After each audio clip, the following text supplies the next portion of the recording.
Hello ladies and gentlemen, this video is designed to help you work through area and perimeter problems that involve inequalities.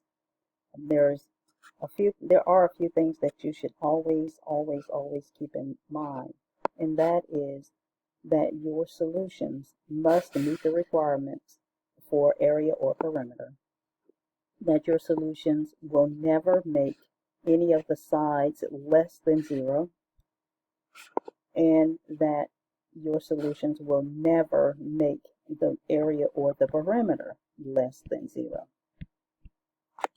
So when we look at this example, the area of this rectangle is at least 20 centimeters squared. So when I read at least, that makes me think greater than or equal to, and we're going to find the values that x could be. So we're talking about area, we're talking about a rectangle, so we're talking about length times width. So our inequality is 8 times 2x plus 2 is greater than or equal to 20. We'll distribute, solve, and we get x has to be greater than or equal to negative 3/4 centimeters.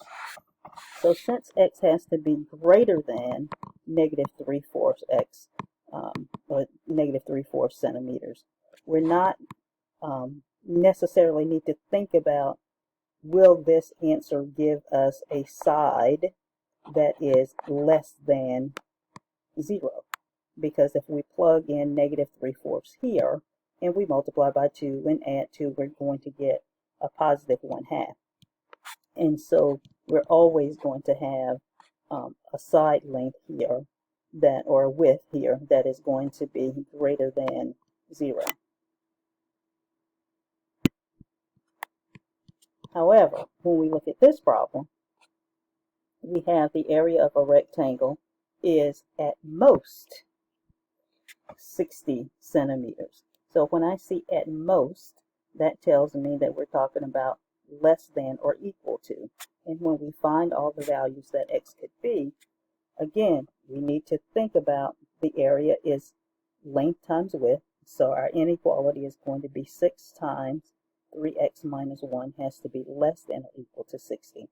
And we do all of our solving, and we get x is less than or equal to 11/3. Now, if we think about that, if it's less than or equal to 11/3, that means all the values that are less than that, which means that we go all the way down to 0 and less than 0 for that matter.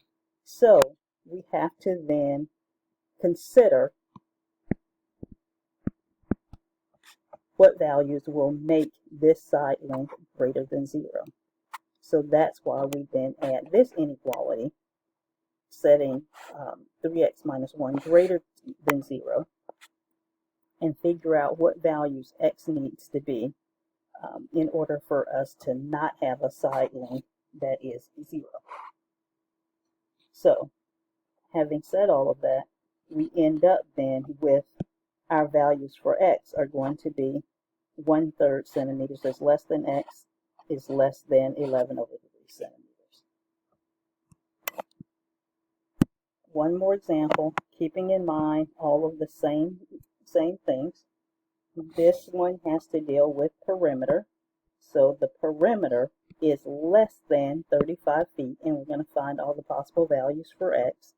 So of course we find perimeter by adding up all of the sides. So we get the inequality 10 plus 10 plus 2x minus 2, 5x minus 2 plus 5x minus 2 is less than 35.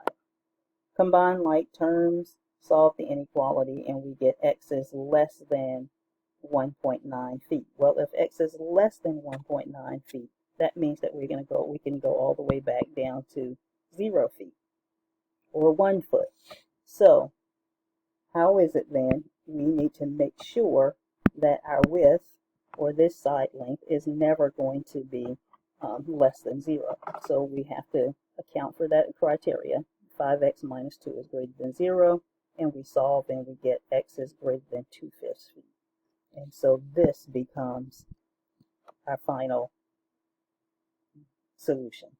2/5 feet is less than x is less than 1.9 9 feet.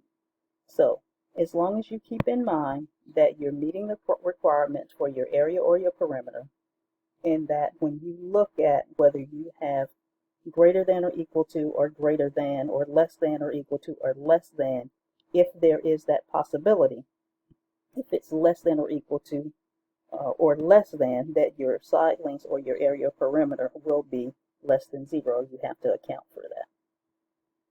Okay. If you have any questions, any more questions, please don't hesitate to reach out.